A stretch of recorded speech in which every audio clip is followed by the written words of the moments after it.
Thank you very much for coming. My name is Peter Kaufman. I work at MIT Open Learning. I'm joined today by David Rowntree from the University of Hawaii and Brewster Kahle from the Internet Archive. We're hoping this will become a bit of a conversation today. And in that light, none of what I say reflects the views of my home institution or the views of the kinder, calmer, gentler panelists next to me. Our hope today is also to spark a bit of conversation here and perhaps even at future CNIs, which can tackle perhaps more aggressively these questions, and also to honor Cliff Lynch by thinking big and outside of the box. What box? There is no box. Forget about the box. So, at the heart of the monstrous and accelerating takeover of our institutions of education and culture in America today are 78 million people who cast a ballot for this guy. And in total, perhaps 200 million people who didn't think he would be or it would be this bad. And at the heart of that is an information ecosystem that delivered this information to them, to us, in person, in print, in sound, in images, and especially in moving images on television and the web. And at the heart of that is a system of screens and speakers, phones, car radios, airport lounges, bars, screens and speakers everywhere, controlled by and dependent on a lot of private companies, which is to say privately financed and publicly traded companies, but in no way public interest companies. And at the heart of that is an ownership network of private capital controlled and run by men, and men they are, at Apple, Alphabet, Amazon, ByteDance, Fox, Meta, and other places who bowed and clapped at the inauguration of a dictator, and who, I would bet dollars to donuts, are unlikely to have any interest in anything like public knowledge. At MIT, and specifically at MIT Open Learning, where I work in an office with more than 150 other people producing versions of MIT knowledge and distributing it, most of it for free, to the world. It's an extraordinary enterprise established by the heads of MIT, together with the presidents of the Hewlett Foundation and the Mellon Foundation, 24 years ago, almost 25 years ago.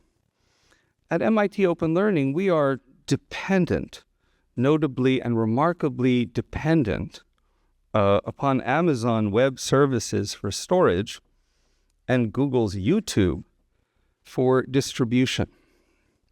The heads of both of those companies, for those of you who came in late, were in the Capitol Rotunda at the inauguration, the very same rotunda that Trump disgraced 4 years ago.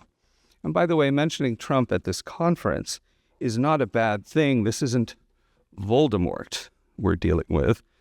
I'm from New York. Come on, this is just another bum from Queens. We've been trying to figure out how to reduce these dependencies since well before the election. But there may be a significant urgency now if a man can turn off the venerable Washington Post, Kay Graham's Washington Post, in supplication before an election. He might be able to flip the switch on our data at AWS without a single flinch. We've been largely relying on the leadership work of the Internet Archive, of Wikipedia, public media, all of which have, and I will say it, like significant perhaps peerless degrees and depths of courage. In addition to this very obvious threat, media and technology institutions so often bow to power, there is the business of countering systematically produced disinformation. Tagged as the #1 global threat ahead of armed conflict, climate catastrophe, accelerating poverty by the World Economic Forum in its annual report this year, as educators, we're all one way or another producing information, scholarly or otherwise, and releasing it into an ecosystem where, as it's been written, the truth is so often paywalled, but the lies are free. MIT OpenCourseWare is a powerhouse in this field. Our YouTube channel is the largest .edu channel in the world. It has over 5 million subscribers, but still, given the overwhelming amount of disinformation going out into the world, let us even call it diseducation, because a lot of this information is countering exactly what we teach and try to disseminate the teaching of through MIT's various media channels. Given the overwhelming amount of diseducation flooding the zone today, we would all do well to produce more of this knowledge in audiovisual formats and find ways of distributing, and especially now preserving it beyond the current frameworks we're living and working in. So with that as a preamble, let me turn it over to David Rowntree, who will provide us with a case study of why this work is so very important. Yep. Thank you, Peter. My name is David Rowntree. I'm currently the digital preservation librarian at the University of Hawaii, Manoa. However, I'm going to talk today about a previous life of mine, the past 10 years prior to being at the University of Hawaii. I worked, unlike in the conference program, it wasn't the ICC, but I did work at the International Residual Mechanism for Criminal Tribunals, which is the successor organization to the ICTY and the ICTR, which were the tribunals for the wars in former Yugoslavia and the genocide in Rwanda. The mechanism, the IRMCT, or the mechanism, has two branches. The first in Arusha, Tanzania, where most of the Rwanda genocide materials are. And the second branch where I worked was in The Hague in the Netherlands, where the ICTY was. The significance of these tribunals were great in terms of legal jurisprudence, but it was the first tribunal to be established after the Nuremberg trials.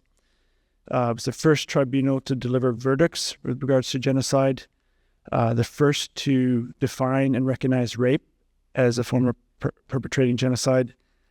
And interesting, it was the first to hold members of the media responsible for broadcasts intended to inflame the public to commit acts of genocide. Sexual violence was recognized as war crimes. Crimes against cultural and religious heritage was also recognized as war crimes, or crimes against humanity. And interesting, and in today's context, it's interesting, the ICTY established crucial facts about crimes once determined to be in dispute, and determined them to be true in terms of beyond a reasonable doubt.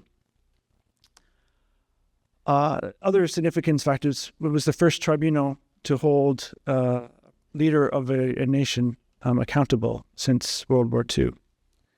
And again, interestingly, is through the video footage in the tribunal, you see the defiance of these leaders in the face of these trials, as Slobodan Milosevic. Held accountable, wartime generals, Ratko Mladic, who's the butcher of Bosnia, responsible for the genocide in Srebrenica, who during the trials was visibly intimidating witnesses, but at the end of the trial, you see him being taken away as he was yelling in the court after the verdict of being set his sentence for genocide and the list of crimes here. But at the core and at the center of the formation of these tribunals, video and audio was central to this. The court decided that transparency was, and the public nature of the courts was such that it was almost in the DNA. It was at the core of the proceedings. The cameras in the courtroom allowed for this immediacy of broadcast, and this was happening at the time where the conflicts were still ongoing. The wars in Yugoslavia were still ongoing. And there was a risk assessment as well, because the proceedings were broadcast live. There was a 30-minute delay to allow for redactions of any sort of confidential information, but they were broadcast as immediately. And this was a decision that was made despite the fact that there may be some confidential information that may have slipped by unintentionally. But the decision was made that the benefits of making this publicly available, making it immediately available, the benefits outweighed those risks. And I can never present about video without actually showing some video, so I'll show you just a little clip here.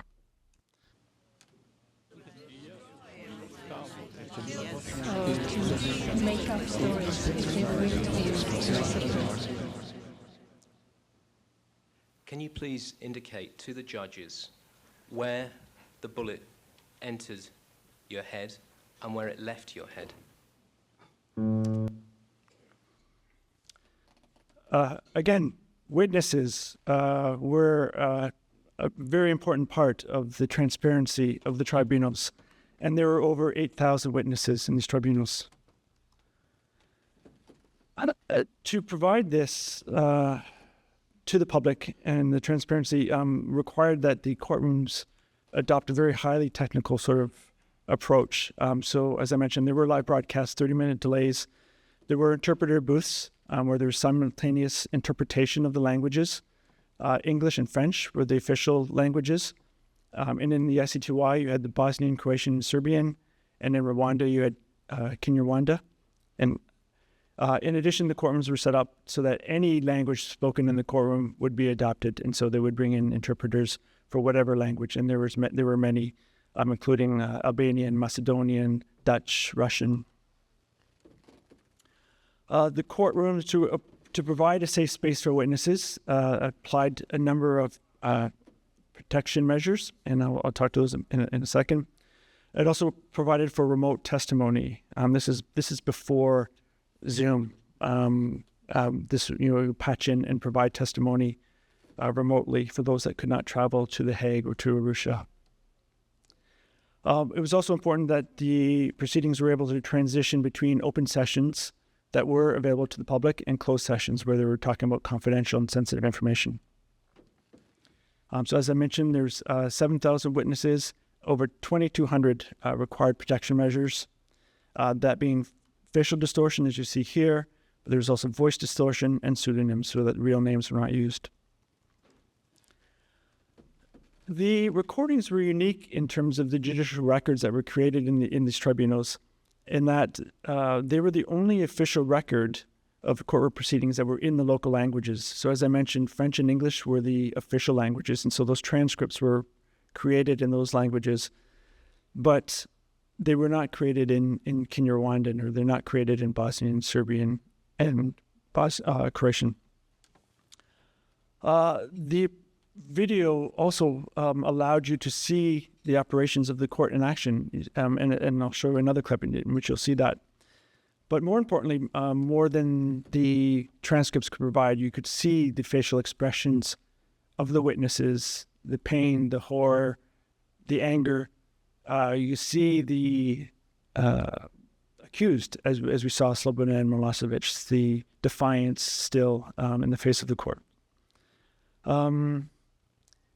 And unlike the transcripts we read, if an exhibit was submitted, it was an audio or video exhibit, the transcript would read video played in the court. and you would not actually see that, where the video was the only place that you could see these exhibits played. This month is the 30th anniversary of the very first trial in the ICTY, which was the Dusan Tadic case. And I will bring this up now. Very good. Mr. Tadic, would you please stand? For the record, would you state your full name, please? As well as any other names that you may have gone by. Ime. Moje ime je Duško Tadić. And are there any other names that you have gone by, Mr. Tadic? What's your name? Like, can you hear, or is there? You go. I said in the Senate. Okay. Dobro. Dobro, ali ništa me ne pita. Andre name? Okay. Mr. Tadic, for the record, would you state your full name?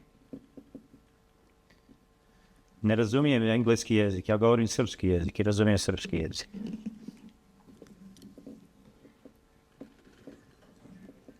I'm playing this because on the big stage, the very first trial, of course, there's technical difficulties. Can you hear me now, Mr. Can you hear me? Tadic? Can you hear me? I think we all know this, but again, the video allows Ja sam rekao, ne insights. razumijem engleski jezik. Ne, nema prevod. What channel are you operating? The video allows insights to the courtroom proceedings, to the hearings that you don't have anywhere else.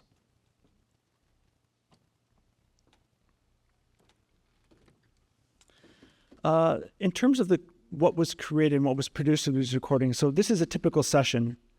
There was a transition, so there's the mid-1990s, and so there was a transition from the analog to digital, but there was huge numbers of physical formats created, and this is just an example of one of the sessions where you'd have a videotape. Because the earlier videotape only had 2 channels, they would record what was a floor channel, and that was anything that was spoken in the courtroom. And then you'd have separate audio cassette tapes created, English, French, and BCS or Kinyarwanda, whatever the case may be.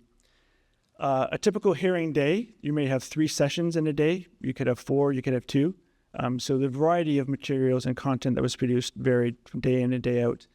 And then when you digitize those, of course, you're creating even more carriers and more sort of formats and files because you had the side A and side B of each of the cassettes.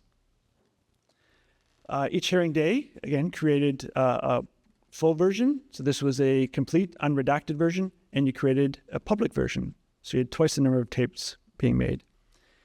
And then you had 3 courtrooms operating 8 hours a day. And so the volumes of physical tapes and content that was being produced every single day for approximately 25 years was just enormous.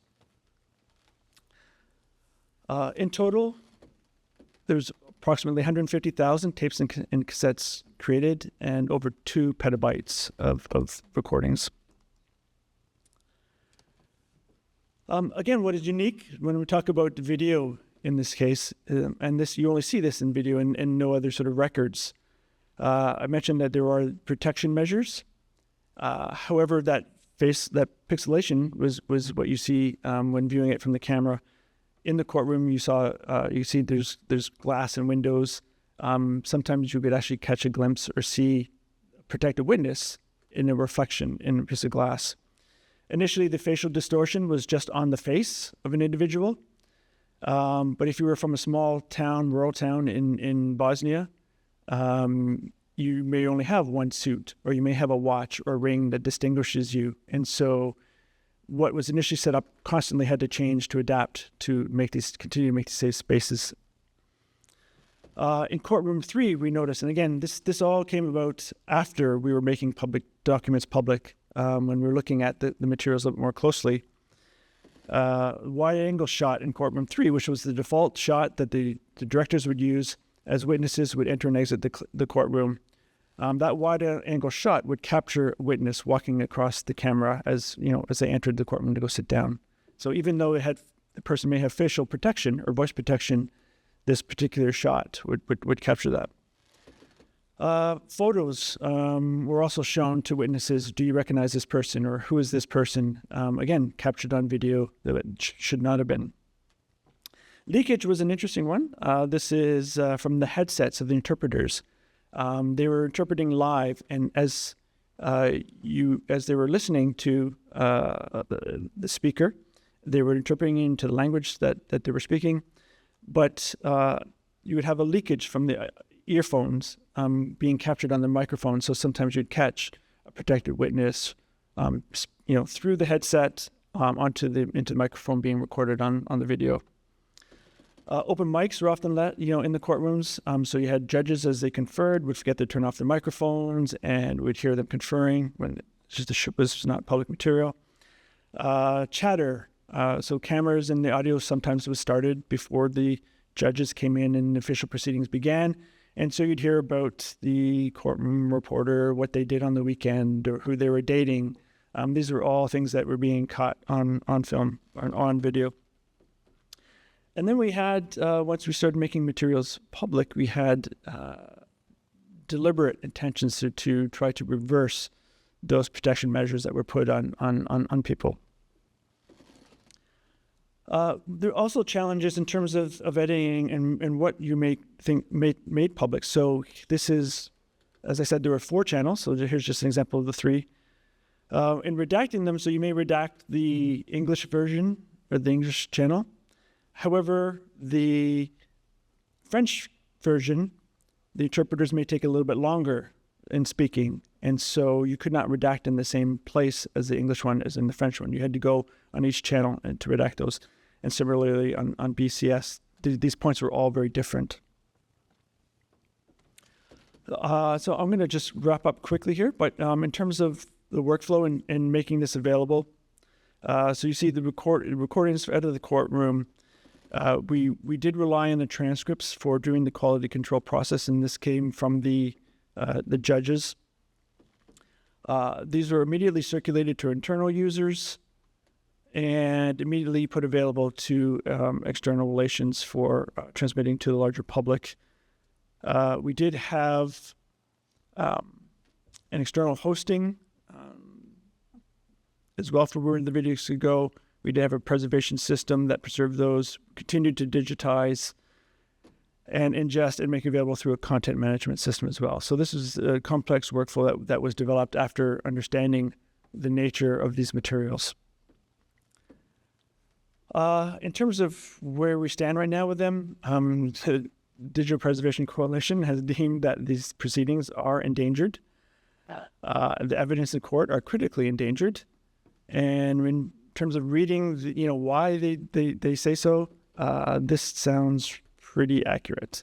And I think the important thing is that these were always meant to be temporary organizations. They had a mandate to do a certain and perform a certain function.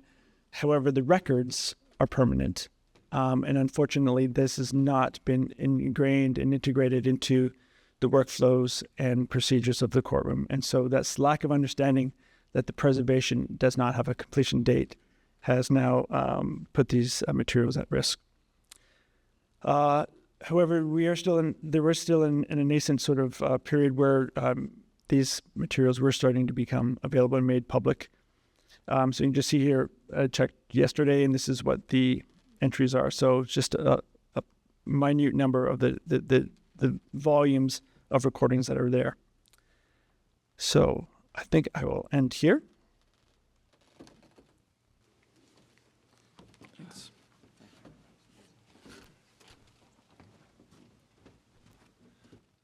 I'm going to try to unify Peter and David's comments but without slides. Brewster Kahle, Internet Archive.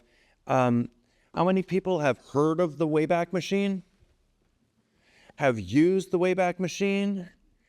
Have used the television archive at the Internet Archive? Right. So, a few, actually. Thank you. I'm glad there's some.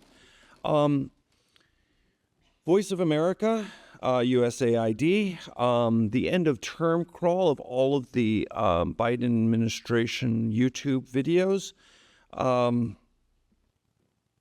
We've got some problems of preservation out there that are not your typical buy an expensive piece of gear to go through your old films, which I could talk about endlessly about, but I think inspired by Peter, let's talk about a little bit more of the elephants that are in the room of what do we do here. And my goal out of this is to inspire ourselves to use this extraordinary time to act differently, to stand by each other, to back each other up, to work together in ways that in general our field does not.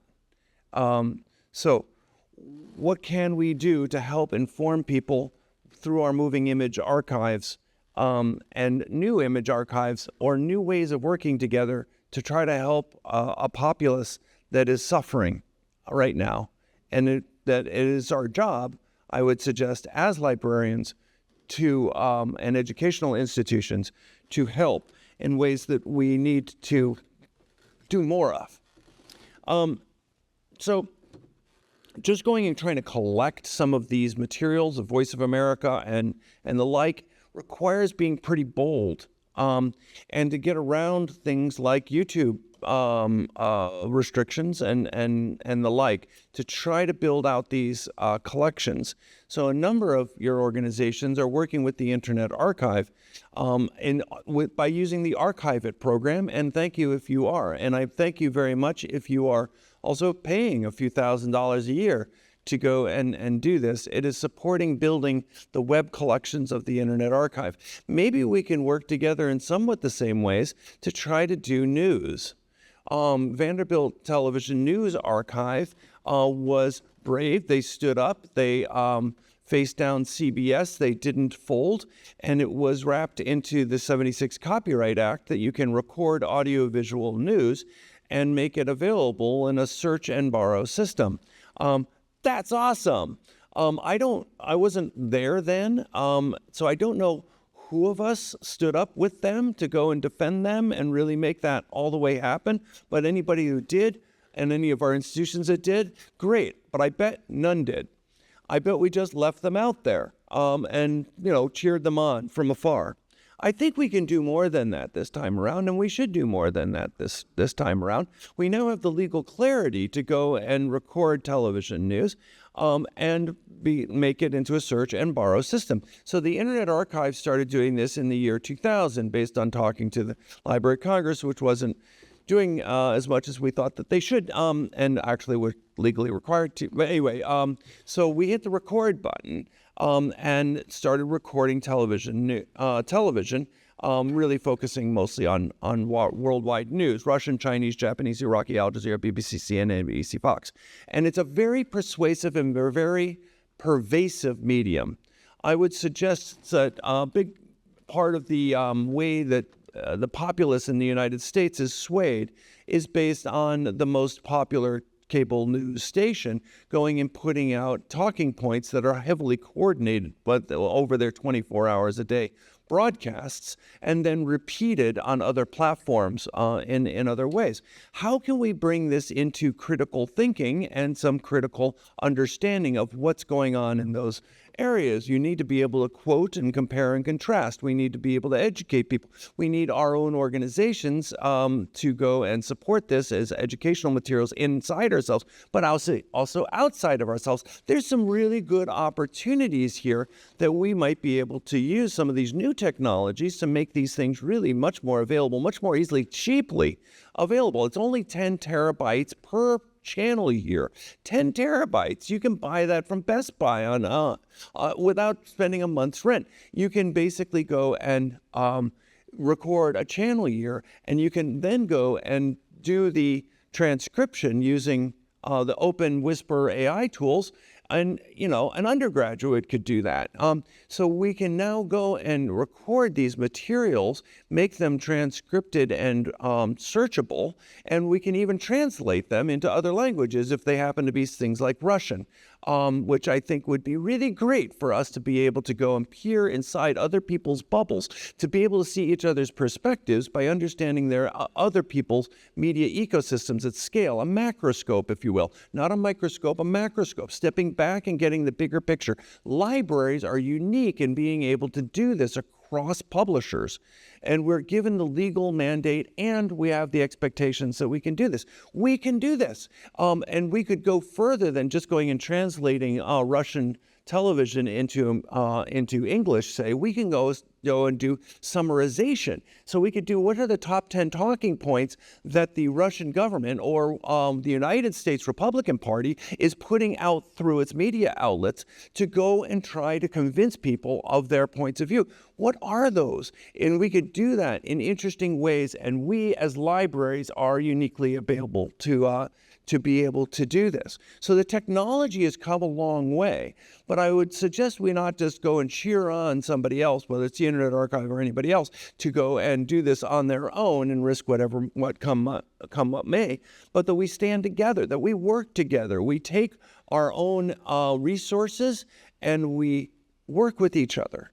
Deanna Markham told me that just we don't have a long history of actually doing projects together. We can go and, jointly apply to Mellon for something or other, but do we really weave our services together? Do we back each other up? Do we go and stand by each other if there are threat letters that come in? How do we go and make our library system work together to go and provide access to our moving image collections or new image collections we should collect to try to inform not only just our students, but the general public with information they need to be able to survive in a media ecosystem that's highly poisoned.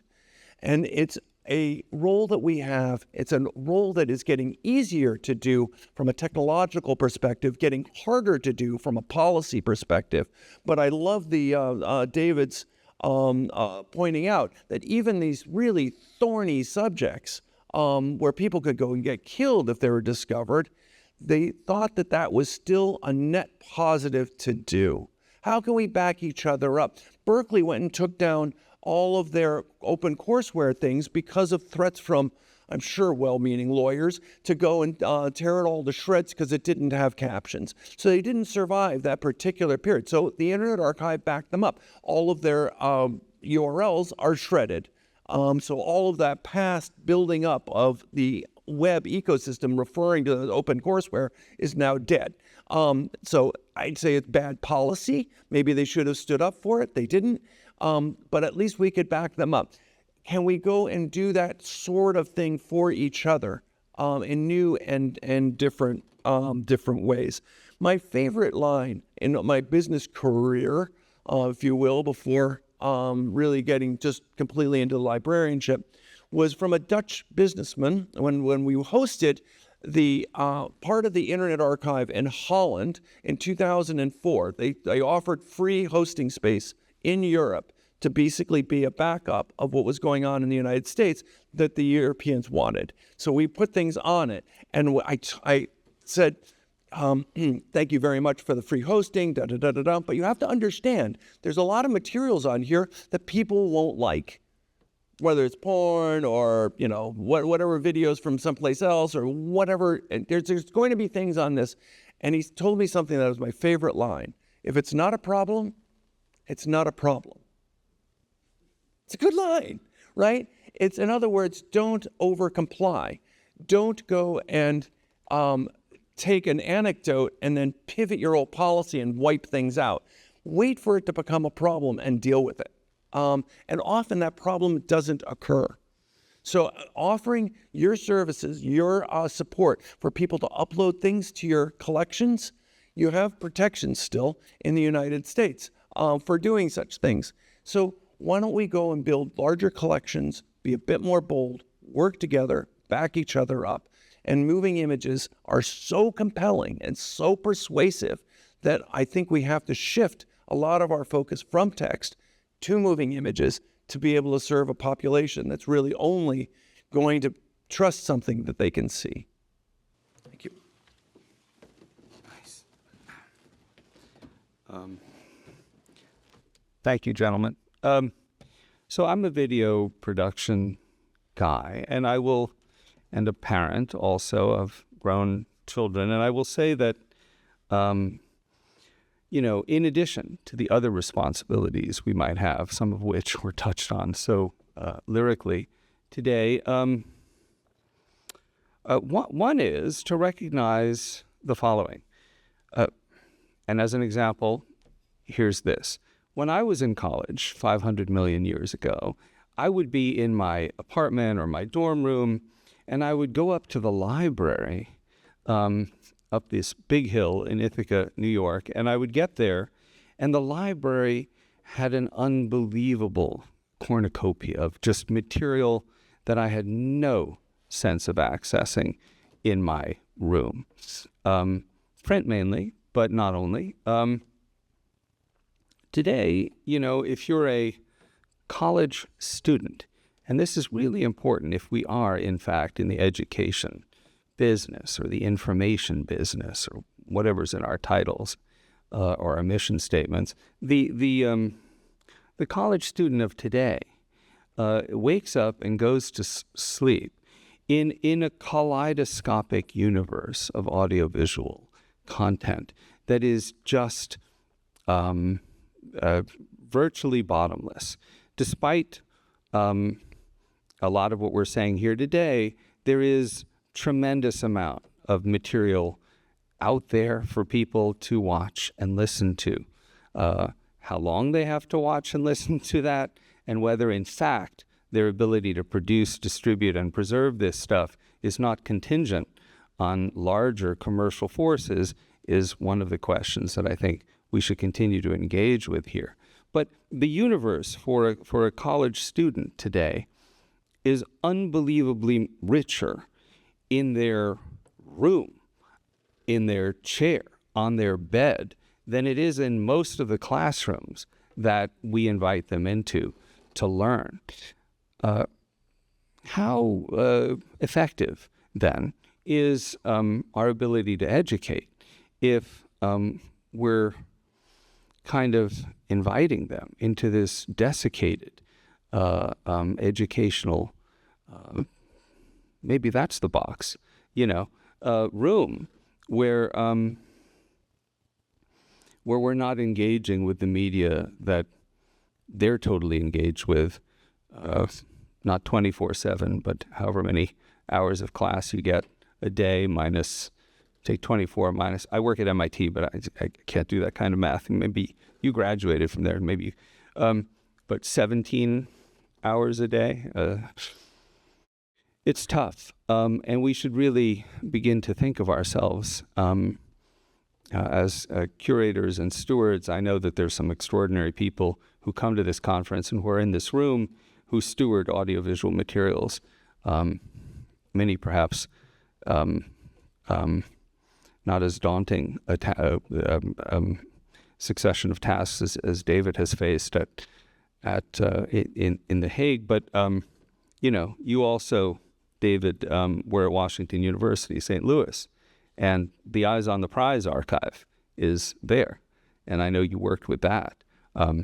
WGBH, together with the Library of Congress, the American Archive of Public Broadcasting, which is one of the signal gifts to the American public that's ever been put forward, is now sort of making available the original materials from this 14-hour documentary on the civil rights movement, which is as good, if not better, than any single book that, we can claim to have read by Taylor Branch or anybody. Henry Hampton was a genius, and he was a courageous genius. And Washington University in St. Louis, where you were before you launched into that, it's a nightmare? I don't know. It's good that you're in Hawaii. Actually, you probably deserve years to be. But courage notwithstanding, we're going to hopefully invite everyone into a discussion now. And courage notwithstanding, we're going to turn off the recording devices so that we can have kind of fuller and franker exchange of views, not only about audiovisual material, but about Brewster's call to action, implicit also in what David said, of institutions backing each other up and having each other's backs. So if anybody has any questions or comments, please direct them to us from the microphones. I think the microphones will work, but the recordings